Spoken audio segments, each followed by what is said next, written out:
Hello everyone and welcome back to Agent Nagash, which is a channel dedicated to Age of Sigmar, and in this video we are going to be talking about why play Cities of Sigmar. And joining me in this video we have a special guest. We have Antony from AoS Coach. How are you doing today, sir?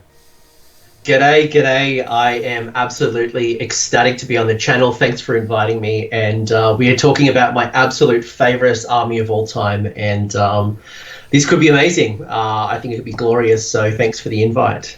You're very welcome. Thank you very much for joining us. And I believe you're officially our first Australian on this channel. We've had Germans, we've had Americans, we've had the Scots. So another accent to bring to the pool. So absolutely fantastic. Well, I hope your listeners can understand my my Aussie accents. I'll try to keep the slang to a minimum. Yeah, I'm sure they'll be fine. And what I'm going to do at the end of the video, there'll be a link to your channel, either by the channel itself or maybe more fit in the Cities of Sigmar video, so they can click on that. Because what Antony has done on his channel is, we haven't recorded the video yet, but presumably a much more in-depth video on all the tactics within Cities of Sigmar with a couple of Cities of Sigmar players. You've even started branching out to do videos on independent cities as well. So there'll be a lot more in-depth focus there. The idea of this video will quite simply be, you're thinking about playing the army, we'll go over the strengths and weaknesses of it, a bit of the lore, that sort of thing, Antony's experiences, and by the end of it, hopefully you'll decide if it's an army for you, or maybe if you've already got these models, maybe still on square bases from Warhammer Fantasy, it'll encourage you a little bit to get those on the tabletop.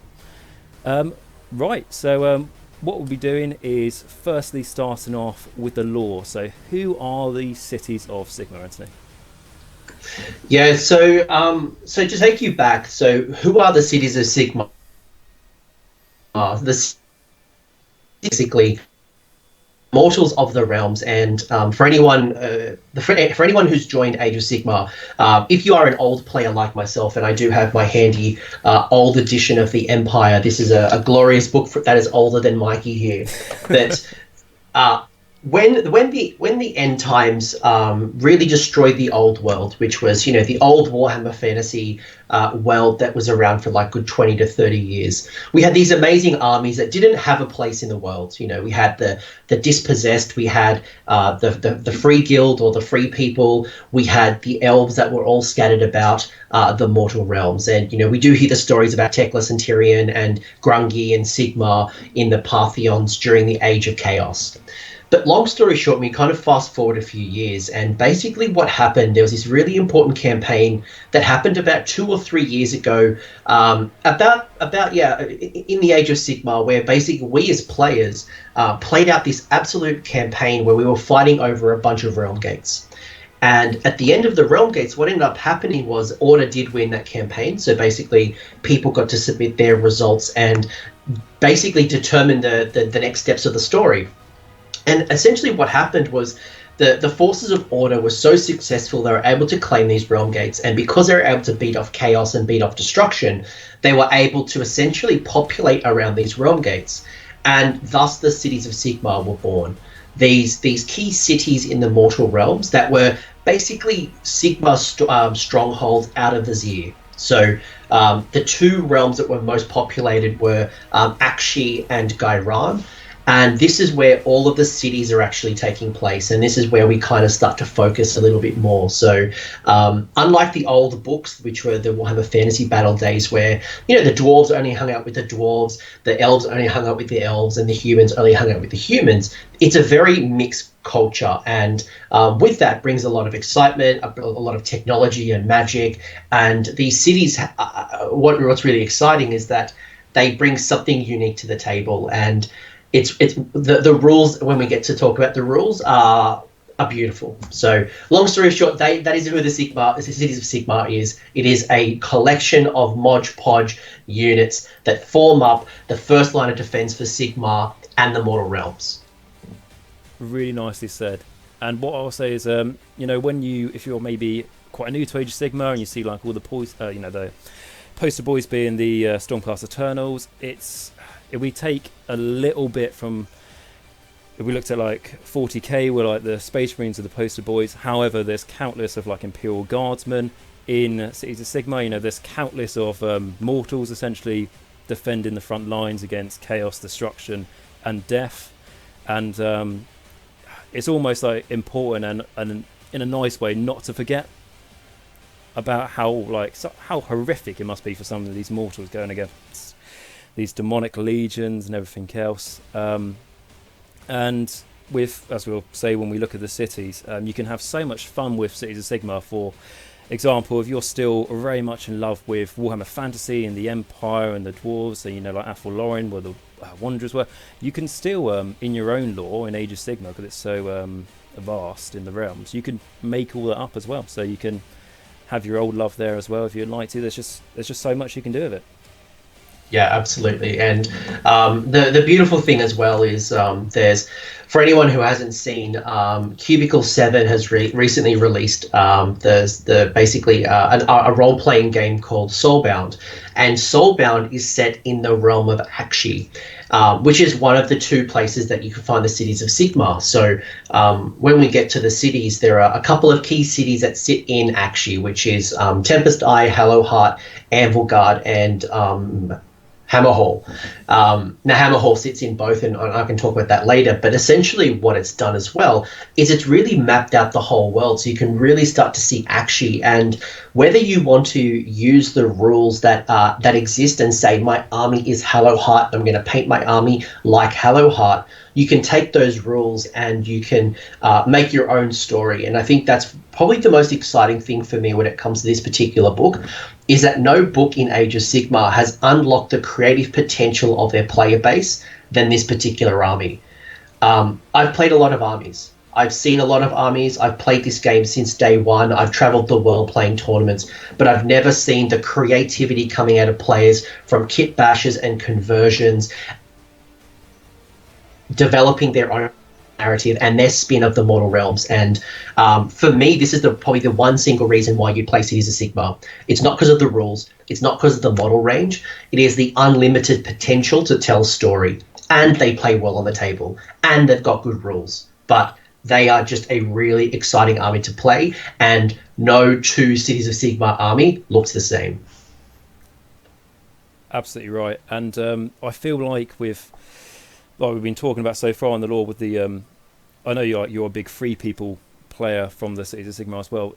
I feel like, as cool as it is to play with Slaves of Darkness, for me to play with Legions of Blood and everything else from like Nagash's side of things, and play as Uryx from Destruction, for me anyway, it's really hard to find anything better than to connect with on a personal scale than another fellow human in the mortal realms, you know, because they've got, like we said, as well as living in all those harsh conditions, they've got everything to deal with that, you know, we have in our world, and it's like that, everything. And there's like you're saying, no two armies look the same. There's so much conversion potential as well. So there's just loads to it, and it's an army that I don't know if it's just my local meta, it might be completely different down where you are in Australia, but there's not too many Cities of Sigmar players around, and I'd say that for me anyway is a good thing, because you're not doing the same Sinesh army, or you're not doing the same Brave Reapers army. You can really make it unique and really give some love to those older models in colour schemes or whatever you want to do. It's an interesting range because you've got a couple of different player bases here, and maybe I'm going to speak to your audience depending on where you're at. You've got the people like me who were very old Warhammer Fantasy Battle days, and what that essentially means is my army are on square bases. Maybe they still exist on square bases, or maybe you're in the process of converting them from square bases to round. So you've got this old existing range, and you're basically translating the old dwarves, the old high elves, the old wood elves, the old empire into the Age of Sigmar. But then and that takes time, and that takes love, and nothing is worse than cutting up, like 90 to 200 movement trays. Ask any Skaven player who had to convert their models into Age of Sigmar, but it's worth the investment. But then you've got the other side, which is the new players. And the interesting thing about the Cities of Sigmar is there's not a lot of get started packages. So yes, there is Anvil Guard. Yes, there is Grey Water Start Collecting at your local Games Workshop. But for me to go and pick up a Start Collecting Hallow Heart, Tempest Eye, some of these boxes came out 4 years ago. But for most people, you're basically accessing the range, and most of it is online only. So when you walk into Games Workshop, it's not like you're going to see a box of Phoenix Guard. You're going to see, the box of Free Guild Guard. You've got to specially order it. So it isn't front and center for many people. But what I am seeing since the book came out in October last year, September, October last year, that people have found their passion again for the old world, or they've been truly inspired by the new range. And, the AdMech, depending on when you're watching this now, but the AdMech are starting to come out for pre-order, the mechanical horses and the mechanical winged birdmen. People are now thinking about, these mechanical, Grey Water Fastness, for example, is a city based off like gunpowder and technology, or Tempest Eye, which is also, got rules with Caradron Overlords. 1 in every 4 unit can be Caradron Overlords in Tempest Eye. So it's almost like, how do I take these mechanical horses, these mechanical flying people, and make that into my own narrative for whatever that might be. Your Pistoliers could be on mechanical horses instead of the traditional, horse that you would normally see. If I think about my particular army, I have washed every elf out of my army. I love the elf units, but I don't want them in my army. So I go and use human models, and I convert, and I absolutely bring my love and my attention and develop my own version of that. But it takes time, it takes energy, and you've got to be very targeted. So I'm hoping that through this discussion, we can kind of show you how to kind of bring this all to life. But it is a great book, and probably one of the most important books that have come out to Sigmar, because it does flesh out the mortal realms. It does put you in a spot where most other books talk very high-level concepts about, where their army might be from. Yes, I think a lot of criticism that's been about Age of Sigmar lore from the start, even people who criticise it, and they will still criticise it even though they haven't looked at it in the last 5 years, is because it can be so abstract. It's nice for it to be a little bit like down to earth, or down to the realms. I can see you've got that poster behind you. I've got the same one in my room. Yeah, I was going to say, like, this is the for anyone who can't see it, this is a picture of the old world. And for myself, I was really passionate about being able to pinpoint where my army was from, and understand that the north and the south and the east and the west, I had Bretonia on this side, I had the undead on this side. But for me, in the mortal realms, before the narrative started being really exploded, and that all started about 2 years ago when Phil Kelly put out this amazing video explaining the relationship of the mortal realms and how it all worked. And it kind of started like the detail and the maps was what I was lacking. And that's why I think the Cities of Sigmar is from a narrative perspective, that one of the most important books, because it puts me in 2 spots in the mortal realms, Gairan and Akshi. And then I can go, right, well, I own this little place in the mortal realms. This is where my city is from. This is the relationship I have with other armies. And I can, and then once I've got that narrative, I can then bring that to life through my painting, my conversions, my basing, the stories that I tell on the table, because I've got a place in the mortal realms. So whether you are a Cities of Sigmar player or not, in the end, I've found so much benefit by choosing somewhere and then having a reason to fight, more than just because I want to win the tournament. Yes, and I think that's really nice. I think they did it in a great way, because I've never been so excited about maps when they first released them. It was that core rule book. I'll be honest, I haven't read through it all because there's just so much to it. But even just for like the pictures and just how detail makes the realms, there's even like pages in it where it's like, this is how citizens in the realm of life live, and it's like that tiny bit of flavour I felt like was missing. I love the idea how they've done it now, where it's like they put a few pins in the map by saying this is what this region looks like, and then when you ask, oh, but how big is the realm, and they go, you ride a dragon, you fly it for about 30 years, you don't get to the other side. Like, so they still have the massive expanse to it, but what they've done, like you said, in the last 2 years is really sort of done detailed focus on certain areas. That goes a long way. And it's nice with the Cities of Sigmar. It's like another book I've been reading lately is the Beasts of Chaos, completely different, but that adds a lot of sort of history to the Mortal Realms. So I feel like with these, well, it's about a year old now, but with these newer battle tomes, they are really starting to tone in a little bit, which is really quite nice in my opinion. So now that we've talked about sort of the lore and who they are, and I know you've touched on a little bit, what got you firstly into this army in fantasy? So I'll talk Age of Sigmar. So okay. When I came to Age of Sigmar, because I mean I've been playing Warhammer Fantasy Battles for a long time, So like, but when I come to Age of Sigmar, there was this decision: do I rebase my old army? Do I start something completely brand new? And I actually did a little bit of both. I did start playing with my free people, which is essentially the humans of the Mortal Realms, which are now in the Cities of Sigmar. But I took about a 2-year sabbatical, and I went and played the Legions of Night. I played Manfred and did very well with Manfred's army. Then I moved over to play Gloomspite Gits and had an absolute ball running Squigs and Fanatics and a whole bunch of other fun goblin shenanigans. But then I come back to Cities. Funnily enough, I bought a Sylvaneth army literally the day that Cities ended up getting released. So that Sylvaneth has never hit the table. But the Cities of Sigmar, I came back to it because it is what I love the most, and that is the underdog fight. Whether that's an Australian thing, and the Australians love being the underdogs.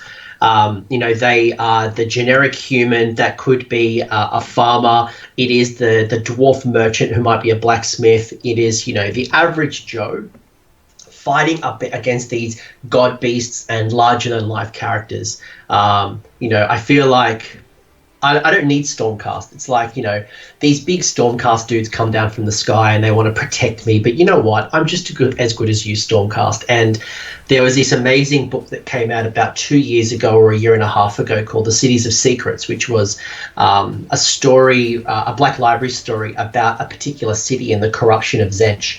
And the Stormcast would come in, and you would think that the Stormcast are like a love and adorned in the cities. But actually, for many people in the Mortal Realms, they're a bit of a jerk. They're like, I don't need you. We don't need your help. You guys will just come in and, steal all the glory from us hardworking, defenders of a city. And I love that narrative that we are against all odds, and, we are fighting for our cities. We are fighting for the glory of Sigmar, and we are fighting a fight that we shouldn't win. When you look at the average Joe human or dwarf or elf, they shouldn't be winning against these larger than life monsters and crazy good heroes, because they're just a farmer, they're just a merchant. But in mass, they tell a great story, and they do still win on the table. They picked up a lot of the tournament wins since the book's come out. But it's that narrative of the underdog that drew me to the book. Yeah, it's that you've also got it feels like they put so much, like courage and honor and stuff into their fighting, whereas the Stormcast, don't get me wrong, sure, it's painful when they die, but they're eternal, aren't they? So it doesn't feel so much of a sacrifice. But they're just superhumans. They've got all this armor. They come from the sky with lightning. You're like, I don't need you. I'll just get my little halberd and I'm going to poke somebody, and I'm going to use my war machines, or I'm going to use some magic and try to defend my city, or claim more land in the name of Sigmar, so humanity can thrive and prosper and reclaim the Mortal Realms from chaos. Exactly, because all is really at the moment is, and they've done quite well with the Forces of Order, it's still continuing to be a massive counter-offensive, isn't it, against the what was the Age of Chaos of 5 centuries, I believe. Absolutely, and that's why, and I see this happening in the Facebook groups quite often. People are asking, why can't my City of Sigmar be from from like Gur or from Shyish or Shimon? And from a competitive sense, if I'm a tournament organizer, the reason why my army can't be from Gur is because Sigmar hasn't claimed the lands. Sigmar hasn't been able to find a space in Gur and basically build a city and prosper with that city, because it's full of destruction and chaos, and that's true across the entire Mortal Realms. From a narrative perspective, whether I'm playing with my friends, whether I'm developing my own personal story, absolutely do what you want to do. But the true lore of these armies are based in Akshi and Gairan. So, but you know, when you look at the stories in the Age of Sigmar, and I'll never forget these stories. There's a particular story in, I think it's in the Death Book, where they talk about Shaiish, the realm of death, and they say that the humans live in partnership with the ghosts of their ancestors. And for me, that's fascinating. I'm thinking about the spirits of the Night Haunt, and you know, working side by side with the humans. And maybe in time there will be a Cities of Sigmar too. And maybe that is where we see a more bestial type human who's from Gur, or we see something that's a bit more vampiric, you know, like humans who live, you know, almost like cattle to the vampires, and live in partnership with the death of Shaiish. Or we see something of what the humans might look like in Hish, now that we've got the Lumineth Realm Lords coming. So again, like, the storytelling is just enormous, but we know this is just chapter 1.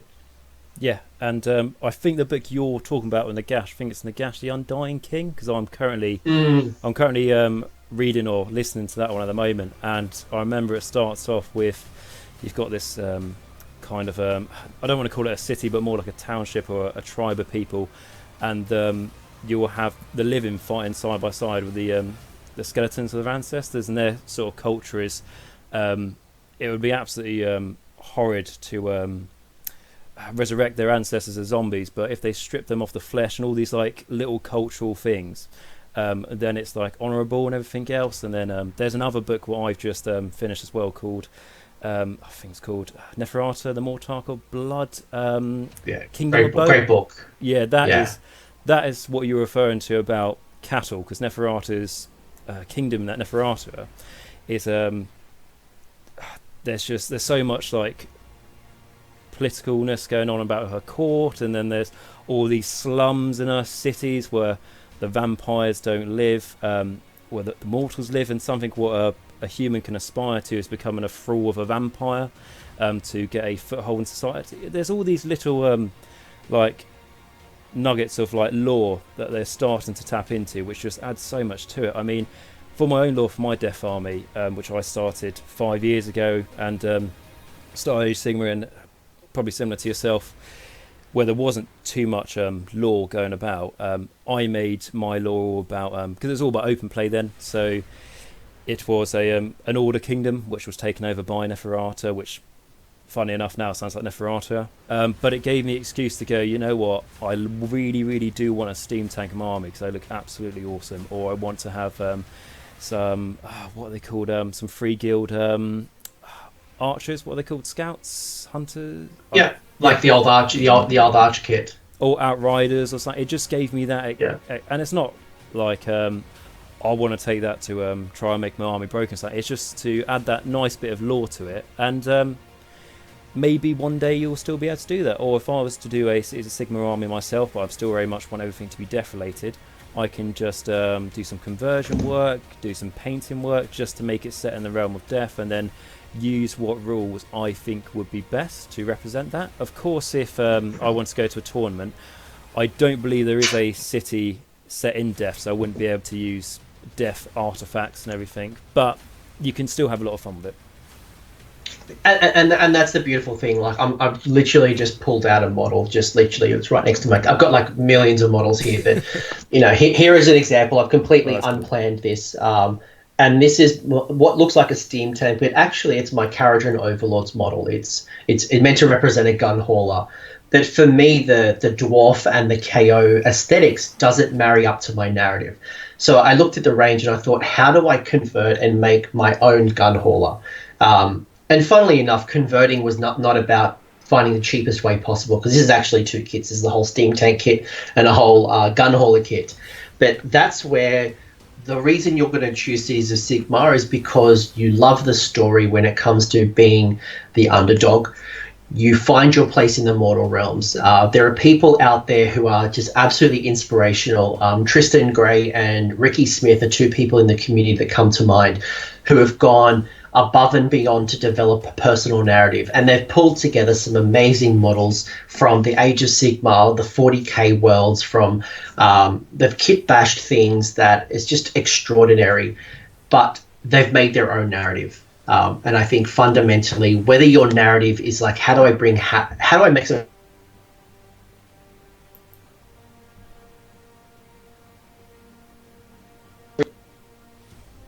hoods, maybe go to third party, get some hoods. But, you know, the way that you tell your story about your general foot soldier is maybe they have got hoods.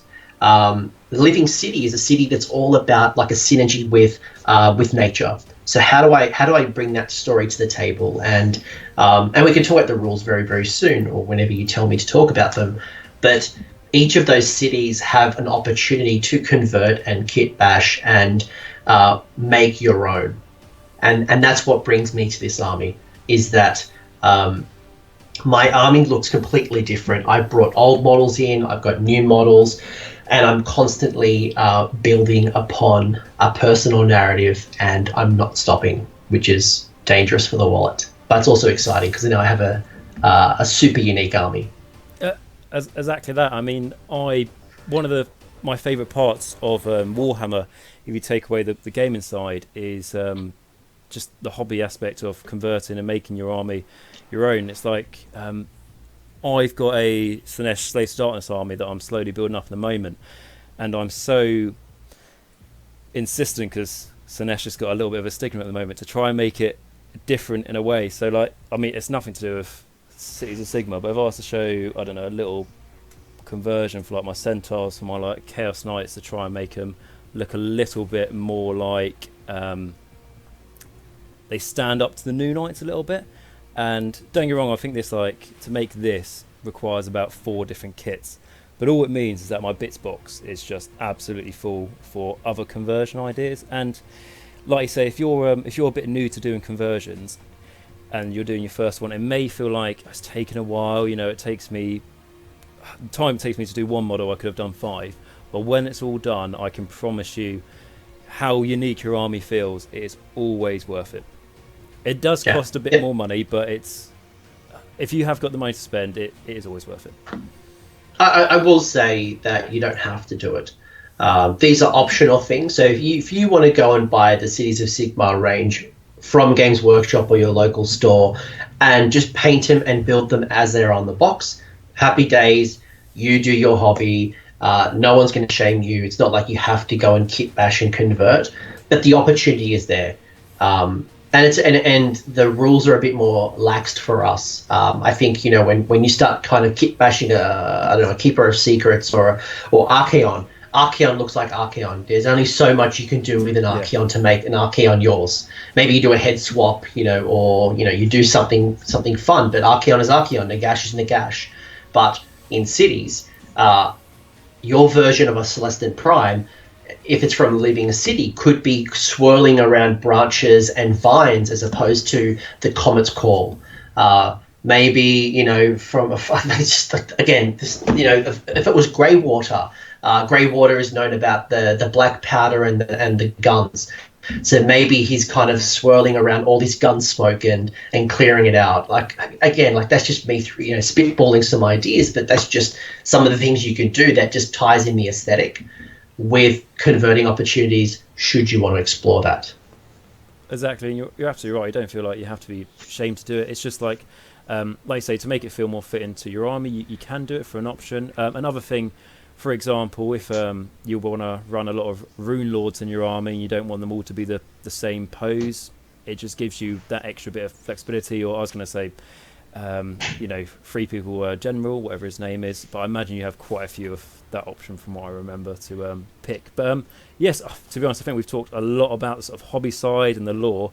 So let's go into the rules. Now, we're not going to review every unit because it's quite late for you over there. It's going to take absolutely ages. It's early for me here in the UK, but still probably don't have enough time all day to go through it. So we'll sort of just highlight a few things, talk about the sort of independent cities a little bit, and really the main thing is to what we've been trying to do from the start is essentially, it's such a nice book, and because we've talked about how in depth it is, particularly for new players, it's just to try and make a bit of sense of it all. So like I've got the Battletome here, not limited edition or anything, but if I got this and open up, there's so many different cities I can take it from to choose my army.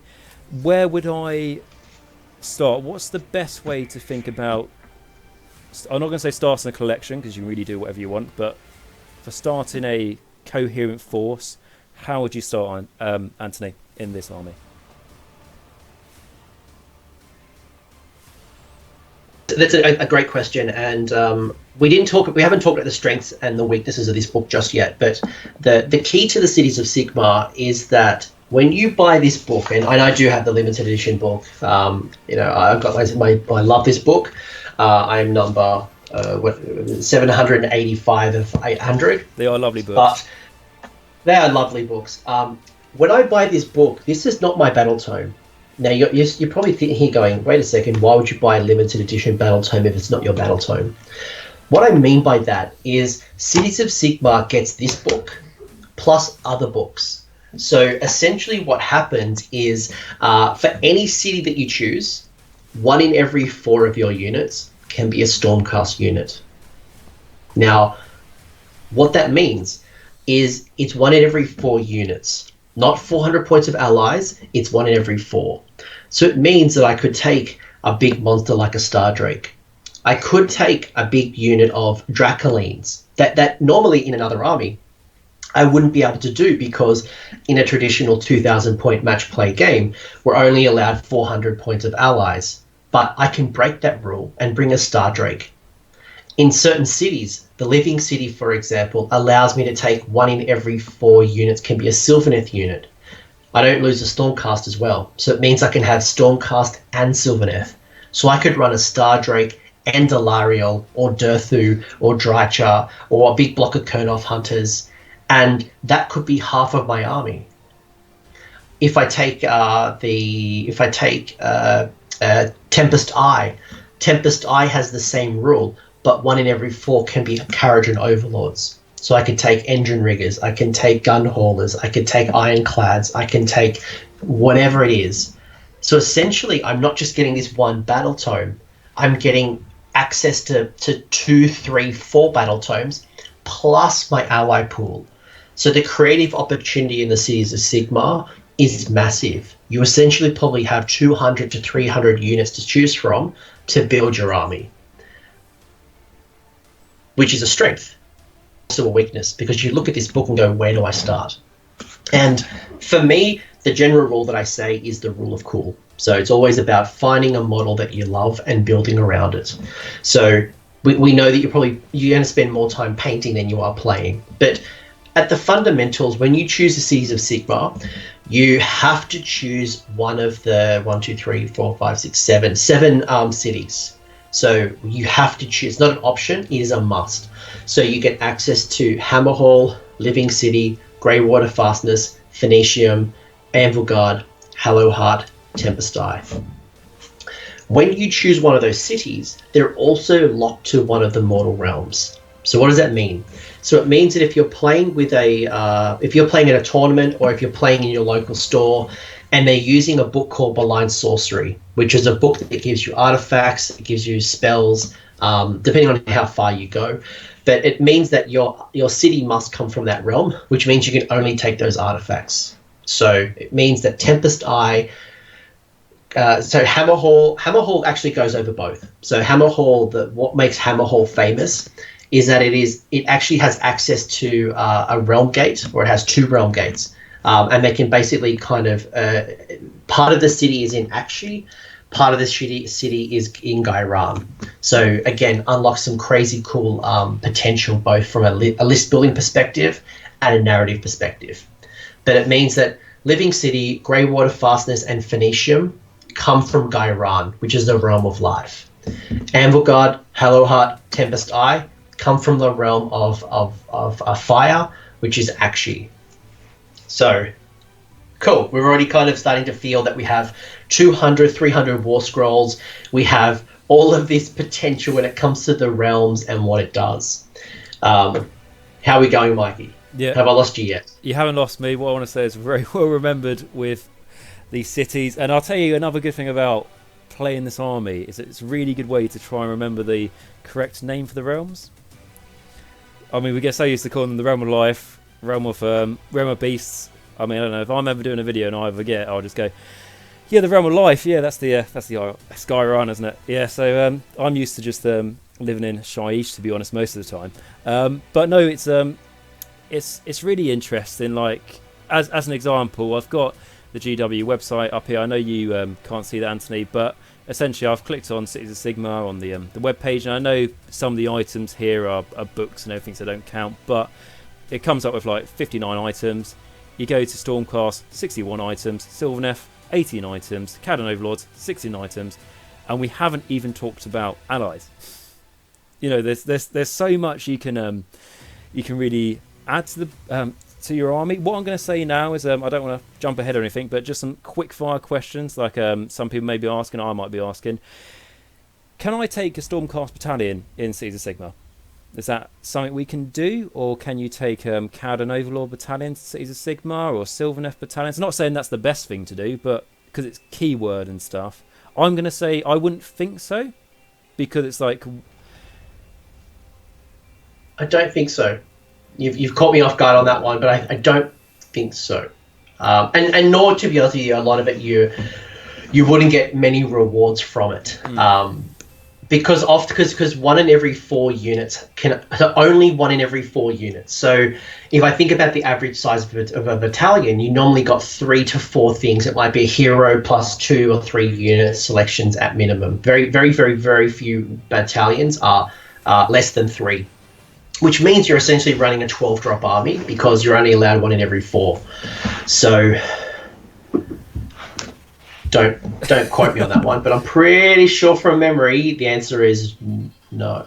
I don't know. I might be like sort of the first... Your battalion points don't count towards your ally points, but it doesn't matter because they're not allies. So basically, if you take a Stormcast or a Sylvaneth or a whatever it might be, you know, they aren't your allies. They are brought into your army. So yeah, I'm going to say no, but I'm a bit unsure. I'd have to check the rules.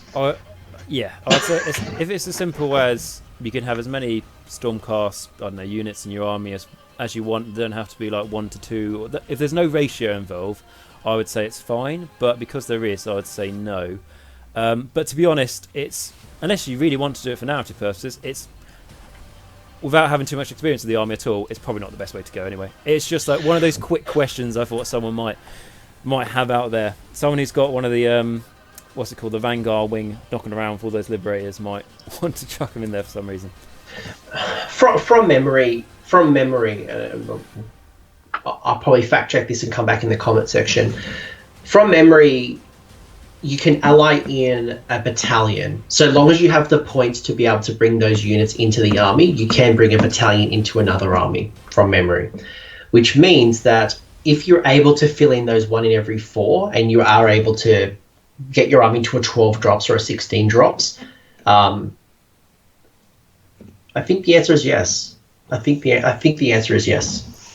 And okay, that'll be interesting. But you would need to be able to ensure that your army is 1 in every 4. Yep. And the challenge then becomes that you're bringing in, let's say, 4 Stormcast units plus the points for a battalion. That doesn't leave you a lot of meat on the bone to get those extra units. Otherwise, your list will be illegal because you're not doing 1 in every 4.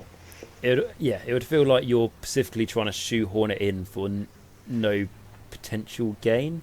So now that we've sort of talked about them in general, and sort of talked about how you've got to pick the cities.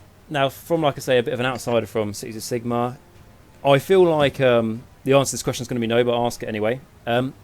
Let's say I feel like I'm more of a Dark Elf player, or more of a Wood Elf player from Fantasy, or Empire, whatever, or Wanderers, Free Peoples Now.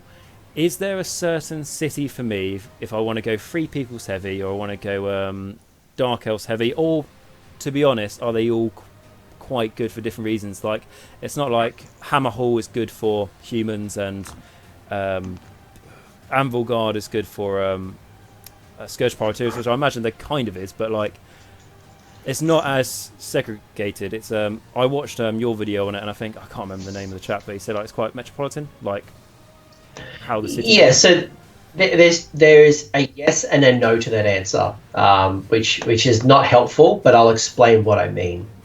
So when we're talking about the strengths of the cities, Each of the cities have a different strength. Now, Hammer Hall allows you to attack twice for a command point should the unit be in the opposing territory. So it's very combat orientated. You've got something like Tempest Eye, which gets +3 movement and +1 armor save to the first battle round. So it makes it a bit faster than others. And there's some cool synergy rules too that encourage shooting. Hallowheart is a city that's based around magic. So you can spend a command point and get +D6 to your cast. Now you do take damage, but essentially what you're doing is, and you can heal as well in Hallowheart, but it's a very magic city kind of orientated. Greywater Fastness is a war machine kind of build.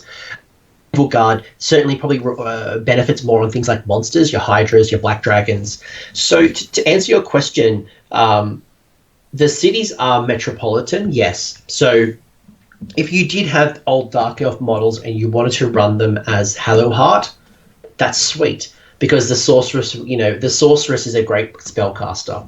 The Dreadlord on Black Dragon would be a wonderful addition to a what would normally be a magic army, but doesn't have a lot of punch in combat, so that would bring a nice spin.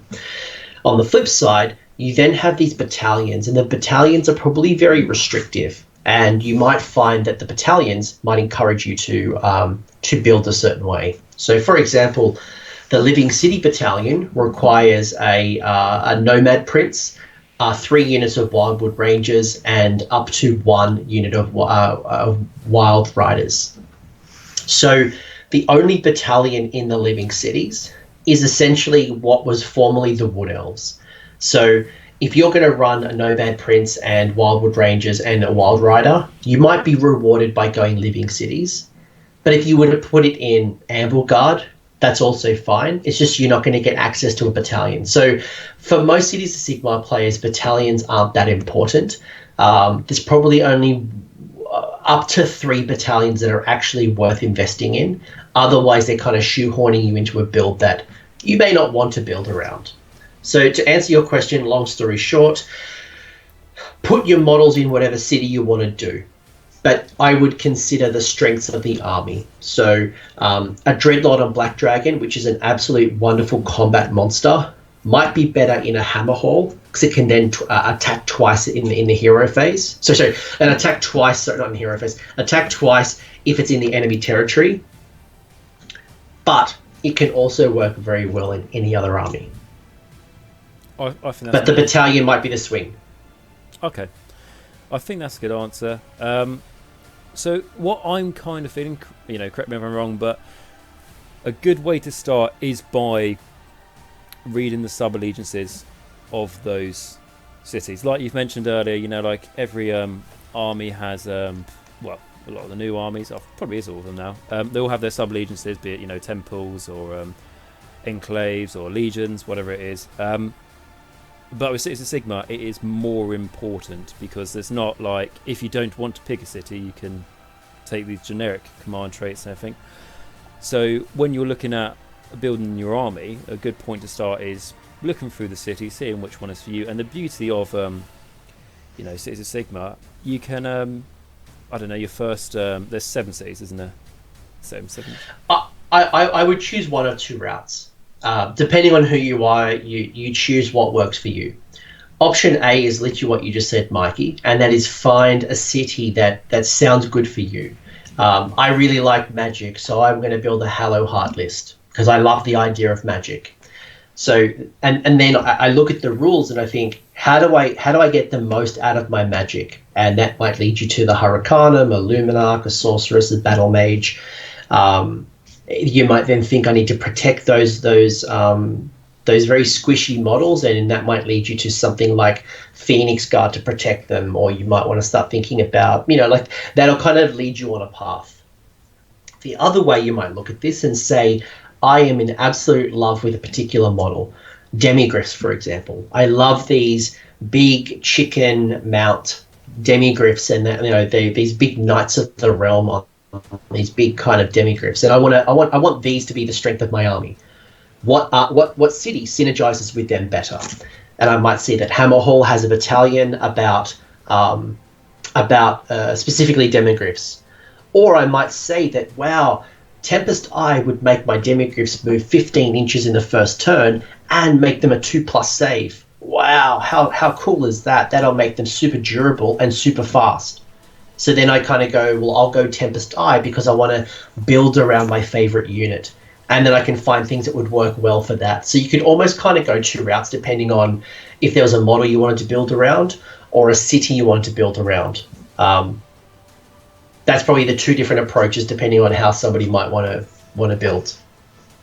Yeah, that's fair enough. And that's with how many cities there are. If you, I don't know, let's say you've been playing one solidly for 6 months to a year, you can just change your city. The rules, a large part of them change with the play style, and you're playing with the same models. So you really get a lot of value out of this army for, like we mentioned earlier, with playability. Yeah, when the Cities of Sigmar very first come out, I started with Hallowheart because I'm someone who's always run a lot of Magic, even since the early days of Warhammer Fantasy Battles. I played for that, and I played at the world's largest event, CanCon, and did quite well with them. And then I kind of like, well, I'm going to pause this now. I know what Hallowheart does. Now I'm exploring Tempest Eye, and I want to see what my army looks like with Tempest Eye, and I can swap things out. I can now bring Kharadron Overlords in, and I'm now looking at things like, and I have this theory at the moment where Greywater Fastness is a city that's based around war machines. But I asked myself the question: if I was to take those same war machines that I would take in Greywater and put them in Tempest Eye, and Tempest Eye has some very good rules that improve shooting. Like, what can these war machines that would normally be in Greywater, what would it look like in Tempest Eye? And I can ask those exact same questions in, the Phoenician, which is, really about phoenixes. It's like, what could happen if I was to put phoenixes in Tempest Eye or phoenixes in Hammerhall? And you will find that your models that you own will act and play very differently if you change them within cities. Sometimes it'll work really well. Sometimes they won't work very well. So, and I think that's part of the fun, is you get to explore the book, you get to see what works, and your army is always going to be fresh. And as the meta evolves, and currently we have, the likes of Seraphon, and, we've got Teclis coming soon. So you can start looking for some synergies that will better match the current meta. And then when something comes out, Gargants or whatever the new army is going to be, you can always look within your book to say, well, how do I answer that problem? And you're going to have a good range of units you can select, whether it's from cities, whether it's from Stormcast, or whether it's from the Sylvaneth or the KO. And also just a little bit what you ended off there by saying, like KO and Sylvaneth. If you, by the time you've really built up your Cities of Sigmar collection, you may have a few of those units from different armies. Probably end up with about a third of the size of a Sylvaneth army, and it gives you, let's say your Cities of Sigmar, and you don't want to do a full Sylvaneth army, but you go, you know what, I really like the Spirit of Durthu model, or I really like Drycher or something like that. It gives you an excuse to add that to your collection by putting it in there. Absolutely, it allows you to test the waters. You go, I always wanted to paint a Stormcast model, but I don't see myself having a full Stormcast army that I could test, I could play, and you know what? I might find that I really enjoy painting Stormcast, and that might lead me into building a Stormcast army. Or it might just be enough to scratch the itch and say, no, I've got my couple of Stormcast models, I've got my Durthu, my Drycher, I've got a nice big block of Kurnoth Hunters. That's enough for me for Sylvaneth. I've kind of scratched that itch. And it also allows you a new painting style, which is fantastic as well. Definitely, it's just so nice of this book for. I know it's not exactly what I'm about to say, but it feels like there's just so much more to Mixed Order now. And I know it's not exactly the same because you can't have like the few of the older characters, some of the older units, but most of the units managed to survive into this Cities of Sigmar book, and you have so much more flavour with it now. Like we've been saying with the cities, rather than just picking the same like 6 command traits that I imagine are being Grand Alliance are quite generic. They've, without doubt, since the Battle Tome, have got stronger compared to most of these units were like before this Battle Tome. In the I think about something like and I know the Iron Jaws book has now been brought into the Auric Warclans, but the old Iron Jaws was like one book with a couple of battalions with 14 different unit selections. Now, that's great, but there's not a lot of diversity when it comes to Iron Jaws. Now, yes, you can bring in your Bone Splitters. Yes, you can do Big Warg now, but the range is just so diverse that, again, if you want to build a shooting army, there's some wonderful shooting models when it comes to Iron Drakes, Handgunners, Crossbows, Sisters of the Watch. If you want to do combat heavy, you've got things like, your big Dreadlords on Black Dragons, you've got Demigryphs, you've got Drakespawn Knights.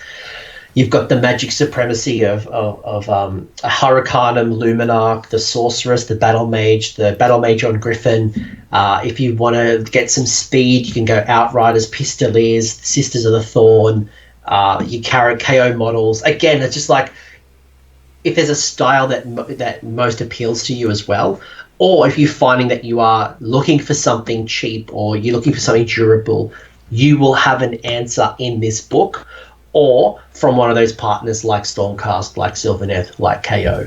Like, there's literally nothing in this book. You need a big hero? Cool, it's there. You want cheap battle line? It's there. You've got literally everything you need in this book. It's just about choosing what's the style, or, as David Craig would have once said, what's your flavor? Just find that flavor, test it, and then once you get sick of chocolate, try strawberry. Yeah, there's so much to the army. I think some, like, I can't believe I just put a David Craig or Craig David. It's Craig David, not David Craig. Craig David analogy in a Warhammer video. I can't believe it. I apologize, viewers. Look, Warhammer finds its way into everything. So what I would say about the army, so like an overall strength is like magic, particularly. There's ways to enhance your magic capability by taking certain cities, but generically, correct me if I'm wrong, but like when you cast endless spells, they're always enhanced. If it's by Cities of Sigmar wizard. So for example, when I played Hallowheart, there was one particular round where I cast a spell on a 16. Now, that's something that when you're playing Hallowheart, you will get used to casting spells with a +2 to +8. It's not hard to do. +8 is pretty cool. But you're 100% correct. Like, one of the rules for Cities of Sigmar that every city is going to get is this rule called Amplified Sorceries. So essentially, if a Cities of Sigmar wizard casts an endless spell, on their war scroll, there is often a rule that says empowered by. So it's empowered by Akshi or Shaman or Gur or Gairan or Hish or Shaman or Ugu.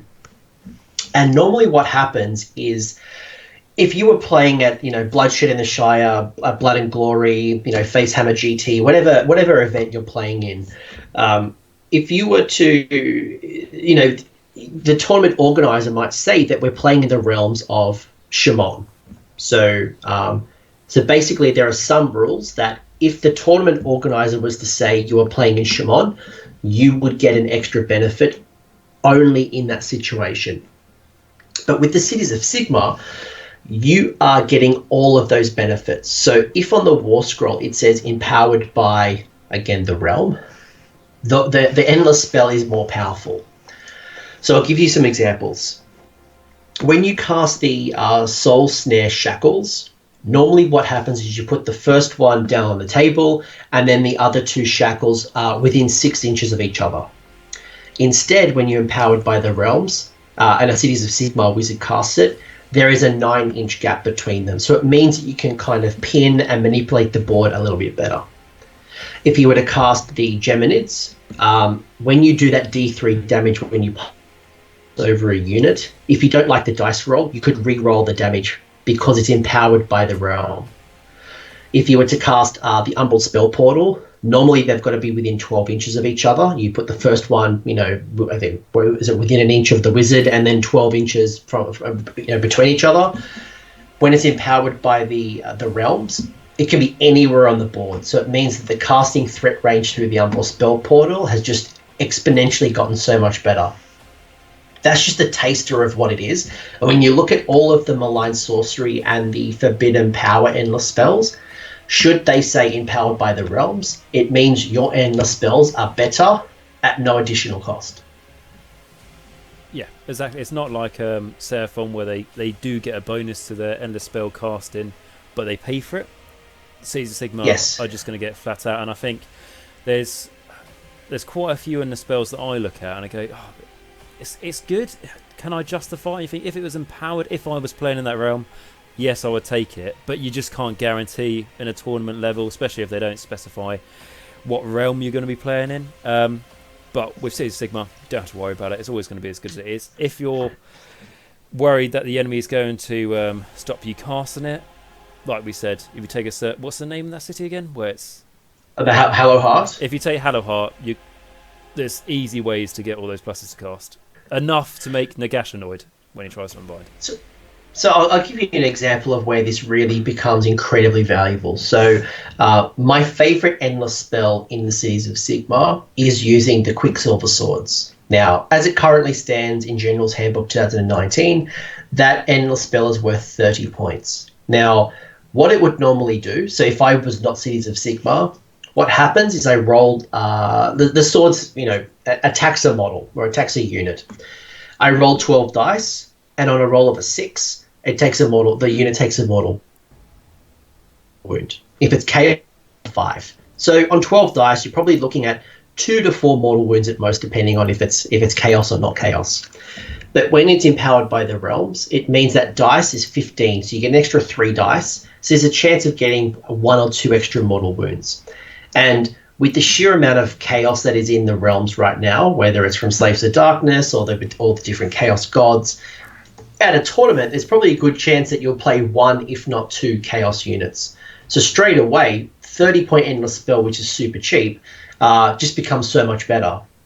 On the flip side, you've got things like the Emerald Life Swarm, which is for 50 points right now. And normally for the average Joe, you would be able to heal or bring back D3 wounds. In Cities of Sigmar, it brings back D6 wounds. Now, if you combine that with something, let's say, the Phoenix Guard is super durable with a 4+ armor save, and then a 4-up additional save after that, a Feel No Pain. And then you're able to bring back D6 from the Endless Spell. That makes a unit of Phoenix Guard incredibly hard to take down. Incredibly hard. Yeah, you really are giving your opponent problems at that point. And remember, when your opponent, let's say, doesn't take the priority on a turn and uses your endless spells against you, he's not, well, I was going to say he's not empowered, but here's an interesting question. Let's say he's a Sigmar player and he didn't cast the endless spell, but he's going to use it against you. Would he get the empowered benefit?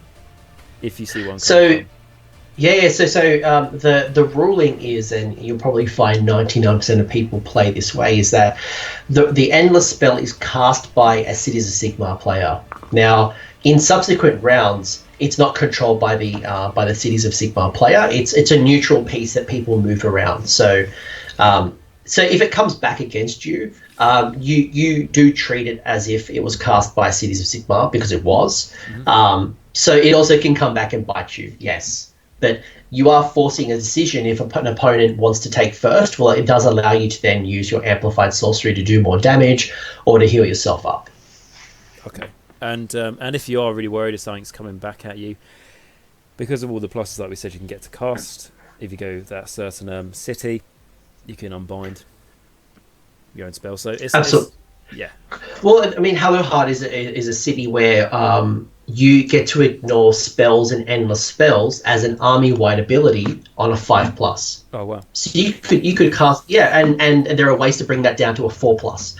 So it means that if you were to throw a whole bunch of endless spells at your opponent and you're worried about them coming back, there's a 1 in 2, 1 in 3 chance, depending if you cast that spell or not, that you're able to ignore your own endless spell being thrown at you. So there are ways to build around it. There's things like Rune Lords that give you +2 to unbind an endless spell. So you could cast an endless spell and then do the damage and then unbind it, because the Rune Lord or the Anointed allows you to unbind a spell even though they're not a wizard.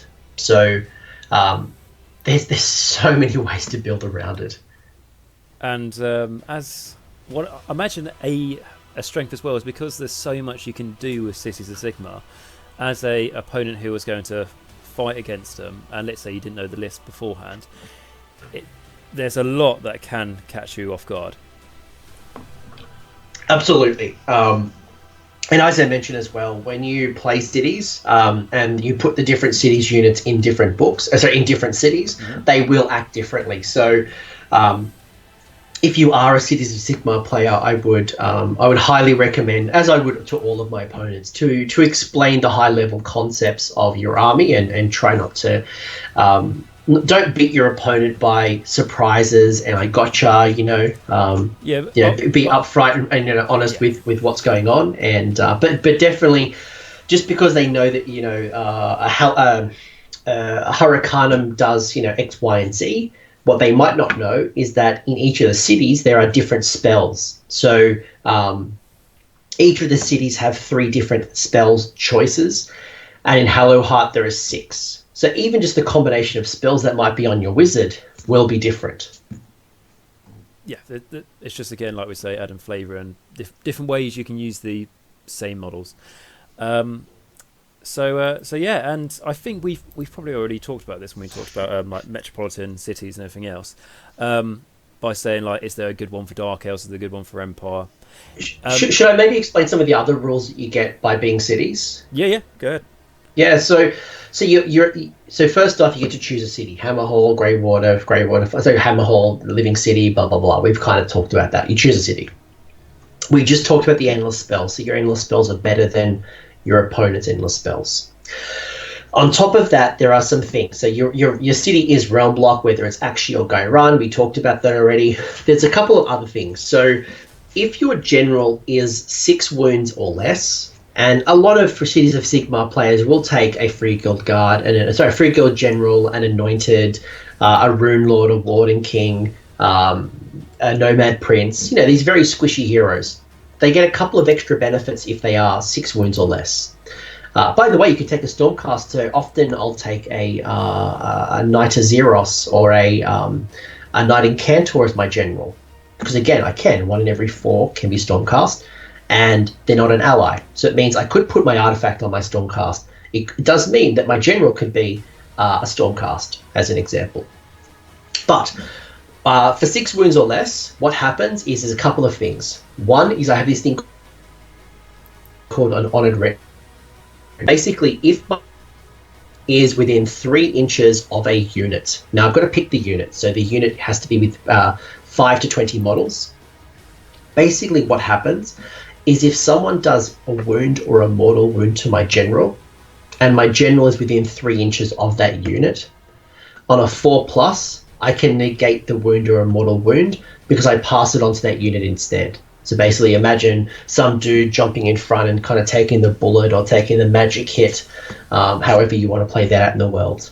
Death players, you would know that, like the Necromancer shrugs wounds off to like skeletons. It's no different. So it makes your 6 wound hero a little bit more durable.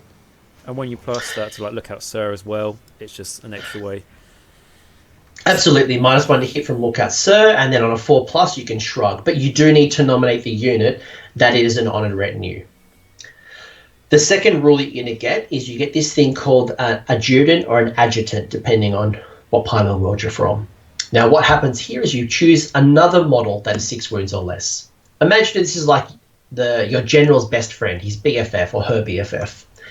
If your BFF is hanging around that person, so if your BFF is hanging out within 3 inches of your general, at the start of the hero phase on a 4+, you generate an extra command point. So you could be walking around generating 2 command points per turn if your general is next to his homie, which is pretty decent when you think about all of and when you start looking at the rules, there are some very tasty command abilities, but also you've got your generic stuff as well, whether it's rerolling charges, rerolling 1s to hit, rerolling 1s to save, immune to battle shock. You definitely want to take as many CPs as you can. So that's a nice little boost, being able to shrug mortal wounds and generate more command points should your general be 6 wounds or less. So it's if you're a bit new and looking at the Cities of Sigmar, and you think, oh, there's a lot of 5 wound heroes here. It feels a bit like weakness. GW, when they've written the rules to these guys, they have thought about that. and sort of taking away the negative side to that. And like I say, you don't want to catch your opponent off guard or something, but like first time fighting the Cities of Sigmar, if I didn't know those sort of rules, I'd be thinking that's a 5-point hero, that's going to be easy to snipe away, but actually it's certainly not if all these other things are in place. And to get more CPs as well is great. And there's some really durable characters. Like if you think about what's good for a general, two generals that come to mind when it comes to these 6 wounds or less. One is an Anointed. Now, Anointed is the leader of a Phoenix Guard. Essentially, it's a high elf or a Phoenix Temple model. And what it does is it has a 4-up armor save, and then it has a 4-up feel no pain afterwards, so it can kind of shrug wounds and mortal wounds. So you get two attempts at that 4+, which is pretty tasty when you think about it. It's 100 points, so it makes it a lot more durable, especially when there's a -1 to hit. The other one could be that Knight Incantor that I mentioned earlier. Now, the Knight Incantor has a base 3+ armor save. On top of that, once per game, it can ignore a spell, so it can kind of read it from its scroll and auto unbind a spell. So if there's this super damaging spell that's coming your way to kind of kill your general, you could say no and use that unbind. So that's just 2 of many different generals that are 6 wounds or less that might suit that role pretty well. Yeah, that sounds good. And I think what you've already talked about, and definitely giving to highlight, is those Stormcasts, they're not allies, they can be your generals. So if you want to have like a little guy like that with a bit of a trick up their sleeve, or you want to for some reason have a big hitting stick with something like a Star Drake, or something like, again, Sylvaneth in the Living City with Spirit of Durthu, there's lots of... Don't get confused with allies and... yeah, they're not allies, and you do have a pretty robust unit selection of allies. You can ally with the Daughters of Cain, the Fire Slayers, the Ideneth Deepkin. You can ally with Gotrek, obviously, as well, which then just changes the game as well, having Gotrek, as well as a Star Drake or Marathi. Not Marathi, you can't do Marathi. Like, you could take, a Lariel, you could have an absolute combat fiend army. Again, the options are endless. It's just more about trying to find something as your anchor point to start with, whether it's a city, whether it's a unit, whether a particular hero, start to build around it. Cool. So without going down too much of a rabbit hole, which I think we're fully in Wonderland by now, but if we were to now we've talked about the strengths, if we were to talk about some of the things that aren't so positive, what would we say are the weaknesses? Now, I understood you said earlier that like if something isn't so strong in this city, try it in this city, and then it gets enhanced. Like, you want to improve your movement, go here to help you dispossessed, everything else. But as a whole, what are their weaknesses? What are their not so strong points as Cities of Sigmar? So the first thing I would say is the sheer amount of war scrolls is both a strength and a curse, because you will continually tweak your list, and it's very hard to land on a perfect list. So that absolutely is a weakness, because it is hard to nail your list, and you'll always be looking for something better. If I look at what this book struggles with, and again, because it has so many different options, I think the biggest weakness for the Cities of Sigmar is the battalion options. Now, when you look at the battalions, I think there's one battalion that's almost an auto-include. There are 2 that are pretty solid. The most are questionable at best. And I say that they're questionable at best because they force you into a list design that you may not want to take. So, for example, I'm just going to scroll up in my battalion for my book for a second. The one that kind of screams to me is Tempest Eye. Now, I love Tempest Eye as a city, and it does give you some cool things. It allows you to take 3 to 6 units of Free Guild Outriders and Pistoliers. It allows you to take up to 2 Gunstock Gun Haulers, but it forces me to take a Free Guild General on Griffin. Now, for the same points value, I can get a much meaner Dreadlord on Black Dragon that just does more damage in combat. Or for the same points, I could take a Frost Lord on an Anointed on a Frost Lord Phoenix, and that's just more durable. So the fact that it's forcing me to build a Tempest Eye list around a Free Guild General, and Outriders Pistoles, and a Gun Hauler, it doesn't reward me for any other build. So, and the same is true. You know, Anvil Guard certainly is rewarding you from going the Dark Elf route with a Black Ark Fleet Master, 3 units of Corsairs, 1 to 3 of the Chariots, and 0 to 1 Charybdis. But what if I wanted to run an Anvil Guard unit, an army based around Dwarves, or about the Free Guild? So it's quite restrictive there. That would be a big one.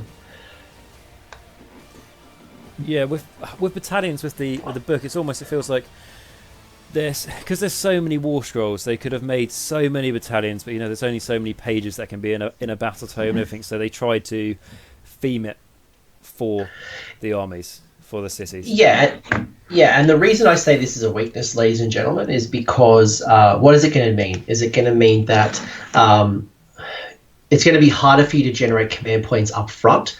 So if you don't have a battalion, it means that if an army can turn 1 charge you, or you don't get to determine who goes first, there is a good chance that part of your army is going to be battle shocked, because in most cases the Cities of Sigmar bravery is quite average. You don't really have bravery 10 units. They're probably averaging around 5 to 6 at most. So if that Maw Crusher, that Stonehorn, hits you in turn 1, which is very likely at the moment, or if you get some super caster who's going to do a whole bunch of damage, or maybe OBR does some catapult damage to you, you may not have the command point to protect yourself. On top of that, it means that you've only got 1 artifact. So, you know, and then probably the most important part is that if you're not taking a battalion, it's unlikely that you're going to choose the terms of battle, because your opponent is going to outdrop you first, which means they're going to choose who goes first. Now, in some cases, let's say Hallowheart is a magic casting army. A lot of their spells are offensive spells. So if you want to cast spells, you need your opponent within 18 inches. In turn 1, at the top of turn 1, which is me going first, it is almost impossible, other than having something like the Umbral Spell Portal, am I going to be able to use my offensive spells? So essentially, my strength, which is magic casting, I've removed 1 turn of my 5 from casting spells. So it does reward you with the 1 in 4 to take an army that drops anywhere between 8 drops to 12 drops, and in some cases even 16 drops. So be prepared to have what would happen if I go first, what would happen if I don't go first, where some other armies who can drop between 1 to 4 drops, there's a pretty good chance they're going first. And that's when Lord Croaker's going to put his Balewind and do a whole bunch of damage. It's when, you know, Pink Horrors are going to take over the board, and then, you know, split out to Blues and Brims, and, you know, whatever army you're playing is going to play off their strength. Yeah, and you know, this won't save you all the time, but like you've mentioned, one of the biggest and sort of like only things you can do with that is with that knowledge of you're probably not going to be going first, or at least not being able to choose, just having that in mind, like when you turn up to your games, just feel like always kind of plan for going,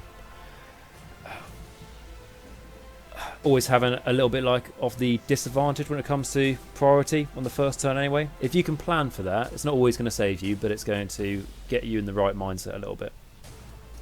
Absolutely, have a plan, and this should be true of any army, whether it's cities or not, but I think it's more so because the battalions aren't as good, which means it's unlikely that you're going to choose who goes first. It's very, very unlikely. Hallowheart's probably the exception, because Hallowheart's battalion leans into the strength, so it captures all of your wizards. So Hallowheart's quite easy to kind of determine for who goes first, but in most cases, it's probably not going to happen. Some other weaknesses is that we don't have any super strong heroes. We have no Archeon, we have no Nagash, we don't have these crazy big heroes. And if you do, you're tapping into a Lariel or the Star Drake or the Celestin Prime. So you're not naturally getting anything like that in this book. I mean, yes, you have things like the Frost Phoenix. Yes, you have the Dreadlord. Yes, they have the the Free Guild General and Griffin, but then they're good heroes. They're not great heroes. Yeah, and there's no just to say as well, like I think this is a nice thing for, you know, the hobby side of things as well. But as far as I'm aware, there's no Death Star unit. If I get these guys and I buff them up to hell, they're going to just destroy wherever they come across. You know, like when we talk about, you know, like a keepers list, or, you know, of all the Terrorgeists, we haven't got that in the army. But it's nice that it doesn't force you to run it in a certain way. There is a couple of those. Okay. There is a couple. So Hallowheart is a perfect example where Hallowheart is a trap, and I did a video with a gentleman, Michael Clark, and we're talking about Hallowheart. And Hallowheart relies on magic supremacy, and you know, all of your wizards are double casters, which is great. But then the problem is if you spend 700 to 1,000 points of your army into heroes, what it means is if you know, your battle line and all of the rest of your army who's going to claim objectives and protect your wizards, you're not going to have enough points to get a good amount of bodies, a good amount of movement, a good amount of combat. So you essentially, Hallowheart is a big trap of becoming a Death Star. The other Death Star, and this is one that could change in the future, but it's certainly a popular build right now, and that is using the Soul Scream Bridge, which is an endless spell from Forbidden Power, in combination with a big block of 30 crossbowmen, a big block of Iron Drakes, or a big block of Sisters of the Watch, the ones that are on foot. And the reason I say this is because all of those units are rewarded by, so they're all shooting units, but they're all rewarded for not moving. So if crossbowmen don't move, they get to shoot twice. So a unit of 30 crossbowmen can shoot 60 times. Iron Drakes with the Warden King gives them a whole bunch of benefits. So with the Soul Scream Bridge, you teleport up the board, and then you just, you know, absolute blast something out of the skies. Problem is that it relies on the Soul Scream. So if people see that coming, they're going to try to use their spellcast, their auto unbinds with things like the Lord of Change and Lord Krog and Nagash and Teclis and more and more ways to kind of unbind spells. That, or the bridge could get more expensive in the next General's Handbook. People are getting used to that trick, so be mindful of that. But what you could do is you could do that same trick in the Living Cities. Because what you do in Living Cities is you can put, instead of deploying a unit on the table, you can deploy it on the in reserve, and then you bring it on during the game within 6 inches of a table edge. So again, that's a setup, not a move, so they can shoot from the sides. So again, you know, for every little combination or synergies that kind of get picked up or kind of get stopped, there's another way of executing it somewhere else. Yeah, it's kind of like an AI machine. As soon as it comes across a problem, it has a little think, and then it comes up with something else, which means that the book survives quite well, I imagine, in a developing meta. So I'm currently in the process of testing out an anti-magic list. So now that we're moving into this age of the supercasters, again, I talked about Lord Krog, and I talked about Teclis, I've talked about Lord of Change. You know, Nagash is becoming more and more prevalent in Petrifix elite armies. So the age of the supercaster is here. So I'm working a list, and I'm saying, how can I ignore spells? How can I shrug spells? How can I stop my opponent casting spells? And I've built a list in Hallowheart that I've been testing out on Tabletop Simulator that is +2 to unbind spells. I ignore those spells at a 5+ or a 4+. I can make it -1 to cast with the Everblaze Comet if it's near the caster, and my Knight Incantor once per game can unbind a spell automatically. So straight off the bat, I can make my opponent have a bad time by denying them their benefits or their casts or their army benefits. So, and if there's spells that I really need to get off, I could do that D6 to get +X to my cast. So basically where I'm going with this is that, yes, there is an answer to the evolving meta, whether it's combat, whether it's shooting, whether it's magic, whether it's movement, whether it's teleporting and deep striking, high bravery, low bravery, hordes, elites. There is something in here that can evolve with the meta, should you be willing to go along on the ride. Well, that's good. And to be honest, I think that's probably quite a nice way to leave the video, because we could talk about this for, well, I mean, like you said in your video, you covered it for like nearly 4 hours, and then you did like another video on it. Now you're doing this. So far, I've done about 10 hours of content on Cities of Sigmar, and we're only scratching the surface because it is such a deep book. I could talk about the Star Drake in all 7 cities, and it would be different. Then I could talk about the things around the Star Drake and how that would be different. And then like, it's just the way that the rules kind of work. But look, my advice to everyone is don't get tied up and don't get analysis paralysis. Don't go, oh, I don't know what to do. Just put them on the table, try to find some synergies, see how they work. And the great thing is that, you know, just because you paint your army looking like Tempest Eye doesn't mean you can't play them now in the Phoenician. You know, you don't have to buy a whole new range. You can swap them out and move them around and build out a wonderful force without... not to worry. It's going to reward you for exploring the book. Exactly. And I'm the sort of person that, like, when you say, like, don't worry about painting it in a certain way, I'd feel like, well, if they're based to be in the realm of fire, then if they're in the realm of life, it doesn't matter. Just play with them, play with your toy soldiers however you like and get the most fun out of them. I think that's it. And then I was going to say, any good ways to start the army for the people who want to, but we sort of already cover that. The 2-star collecting boxes, what are your kind of final thoughts on them? Because you've got the Anvil Guard and you've got the Greywater Fastness. Yeah. Both are great start collecting points. So personally, not for me, because I'm a human player at heart, and there is no human start collecting. There were these boxes back in the day that your local game store still might have on the shelf. I have seen them around still today in Australia. Ones, in Australia, there was a Tempest Eye, there was a Hallow Heart, there was a Hammerhall one, which was brilliant. So where do I start? So I start by either looking at the start collecting boxes. They are great if you are going, or you're going to go like a Scourge Privateer, Darkling Coven, Elven faction. The second-hand market is amazing because if you're willing to do that, you can do that. But on the flip side, the range is just incredible, and there are a load of options. So the start collecting boxes are a good place to start if you want to be dwarf, if you want to be elf. But not human for you, but I imagine you already had a bit of a collection anyway. Yeah, like if I was going to start as a human, I would try to see if I could find that box set, and there was some Stormcast in that box set as well, which was really neat. But if not, again,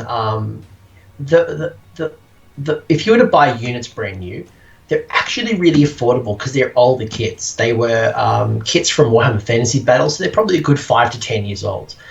They're relatively cheap in comparison to the new boxes. They're really cheap. So it's not a army that's going to cost you a lot, like Fire Slayers, for example, or Idoneth Deepkin. They are very expensive armies in comparison. So, which also is great because then you can buy a cheap box of models that you can just cut up and use for conversions and not have to worry because you didn't spend too much on them. Exactly. Everything in this expensive hobby, I know it's more expensive down there, but everything helps, especially with how things are in the world at the moment, everything to do with money. And if you're on a budget, I think you've knocked the nail on the head there. You can certainly pick up this army on a buy and sell page on Facebook or something like that, or trade for it, whatever you want to do. And the biggest advice I can give with starting an army, especially if you're a new player, is start small. Buy 1 or 2 boxes. Don't buy, unless you've an experienced painter, or certainly you've done quite a few armies before. Don't buy 4,000 points in one go because it was a really good price, because I feel like you'll end up getting a little bit swamped, in my personal experience. No, and you're 100% right. It's about finding something, and I know we're probably very keen to get onto the tournament scene or to play in the local community, but the two milestones that you're striving for, even 3 milestones, first off, you want to build up to 1,000 points. That's probably your minimum game that most people outside of your friends and your family will play. So, looking at a way to build 1,000 points. Once you get to 1,000 points, it's expanding it to 1,500. Now, the beautiful thing is that something like the Hurricane is like 300 points. So you could almost make that jump with 2 more purchases. And then finally, the 2,000 point mark is where you want to be in match play. The beautiful thing is unlike something like Seraphon and Zench, is that there is no summoning pool. So you don't need to have more points than your 2,000 points because you're not summoning anything. So what you have as 2,000 is what you have. And again, you can use your models in any of the cities and they will play differently, or you may look to expand your range and play with new models over time. That 1,000, 1,500, 2,000 would be the milestones that I'd be striving for. Fantastic. Well, with that, we're going to end the video. So, Anthony, thank you very much for joining us on this. It's been great to hear your experience with the army. Thanks for having me. It's hopefully this was enough as a bit of a taster to wet people's lips to realise that Cities of Sigmar is a great book, that it is a wonderful... Look, at nothing more, pick up the book and read the stories and the lore of the Mortal Realms. It might tie in your army, whether it's Gloomspite Gith, Slaanesh, Legions of Nagash. It might tie that in nicer to the Mortal Realms. If you're going to pick up this book, it's great for narrative. It's a great conversion opportunity, and it's good on the table. They are competitive. They're not going to 5-0. They're not going to 0-5. They are on average. You're going to win 3 to 4 games. If you get 4 or 5 games, it means you are a good player. It's not Petrifix Elite where you're pushing them up the table and you're winning because they need a bit of an update. Yes, it's not. I agree. It's not an army where if you don't win your game, it's because you've done something massively wrong. It's an army, if you do win your game, it's because you've actually played right. Like you say, that 3 to 4 spot is that sort of sweet spot. And like I would say when you're talking about picking up the book, if you're still a bit stumped off, even after watching this video, how should I start my journey in the book? All honestly, do what quite a few people miss out on, not everyone, but some people. Instead of skipping to the second half of the battle tome, start at the front, read through the lore, and you may find what's right for you. That's something I've recently started doing with my army and army projects. I've long abandoned because I didn't really know what to do with them. I've read the battle tome from start to finish, and it just gives you so much character to each of the units of the army. I think they do a great job of having, it's often a page or half a page for, or at least a nice chunk of a paragraph describing how each unit works or how each race within the book works. So if you are still stuck, definitely do a little bit of reading.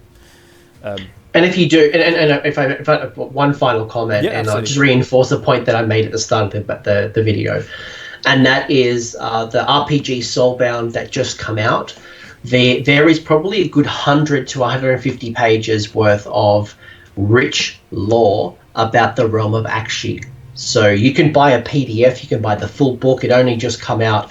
But if you're looking at something like an Akshi, whether it's Hammerhall, Anvilgard, Tempest Eye, or Hallowheart, there is so much incredible lore that you can just drill down and really understand the Flamescar Peninsula. There's cities like Brightspear, and there's all this stuff that's happening that just allows you to just put even more into your army. So I would highly recommend that. That is a wonderful complimentary book. There is no affiliate link. There's no commission from me. It's just a really great book that will help you understand the Mortal Realms even greater.